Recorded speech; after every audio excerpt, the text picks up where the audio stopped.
મિત્રો, કોરોના ગયા પછી સરકાર પહેલી વખત આપણી કોલર ટ્યુનનો ઉપયોગ સાયબર ક્રાઇમ અવેરનેસ માટે કરી રહી છે. અલગ અલગ માણસોની કોલર ટ્યુન્સમાં તમને અલગ અલગ પ્રકારના સાયબર ક્રાઇમ રિલેટેડ અવેરનેસના મેસેજીસ સાંભળવા મળશે. આ માટે હું તમને એક સેફ ટીપ આપું છું કે જે તમે તમારા ફેમિલી અને ફ્રેન્ડ્સ સાથે શેર કરજો કે જે આ પ્રકારના સાયબર ક્રાઇમથી બચી શકે. ઇટ મીન્સ કે સેફ વર્ડ. હવે આપને પણ એમ થશે કે વળી આ સેફ વર્ડ એટલે શું? તો મિત્રો, તમે તમારા ફેમિલી સાથે બેસી એક એવો વર્ડ પસંદ કરો કે જે વર્ડ માત્ર તમે અને તમારા ફેમિલી મેમ્બર્સને જ ખબર હોય, કોઈ થર્ડ પાર્ટી થર્ડ વ્યક્તિને ખબર ના હોય. હવે આ વર્ડ તમને ક્યાં કામ આવશે? તો રોજબરોજના જીવનમાં જેમ સાયબર ક્રાઇમ વધી રહ્યા છે ને એમ એઆઈનો ઉપયોગ પણ વધી રહ્યો છે. ઘણા લોકોને સ્કેમર દ્વારા એઆઈ થ્રુ પોતાના સગા સંબંધીઓના ઓડિયો અથવા તો વિડીયો કોલ ક્રિએટ કરી અને સેન્ડ કરવામાં આવી રહ્યા છે અથવા તો ડાયરેક્ટ કોલ્સ કરવામાં આવી રહ્યા છે.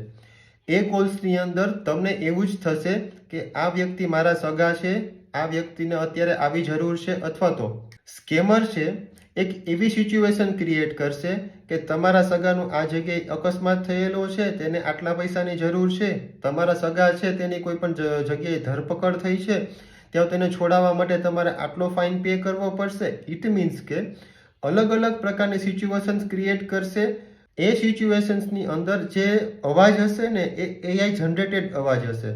ઇટ મીન્સ કે તમને એ વ્યક્તિ ઉપર તરત જ વિશ્વાસ બેસી જાય છે, કારણ કે એ વ્યક્તિનો અવાજ અને તમારા સગાનો અવાજ બે મળતા આવતા હોય છે અને તમે એ વ્યક્તિને તરત જ કોઈ પણ પ્રકારના પૈસા સેન્ડ કરી દો છો અને તમે સાયબર ક્રાઇમના ભોગ બનો છો.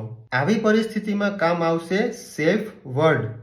જ્યારે તમને અનનોન નંબર પરથી આ રીતે કોઈ ફોન કોલ્સ આવે છે તો તરત જ વિશ્વાસ ના કરવો, સેફ વર્ડ બોલવાનું કહેવું. જો તમારો રિયલ ફેમિલી મેમ્બર હશે તો એને એ સેફ વર્ડનો ખ્યાલ હશે તો તમે ત્યારબાદ પૈસા એ વ્યક્તિને ટ્રાન્સફર કરી શકો છો.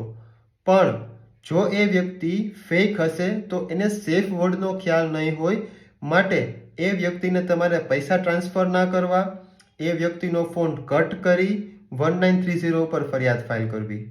આ વિડીયોને વધુથી વધુ શેર કરજો જેથી તમારા ફેમિલી, ફ્રેન્ડ્સ, સગાવાલા બધા લોકો એક પોતાનો સેફ વર્ડ ક્રિએટ કરે અને આ પ્રકારના થતા સાયબર ક્રાઇમથી બચી શકે.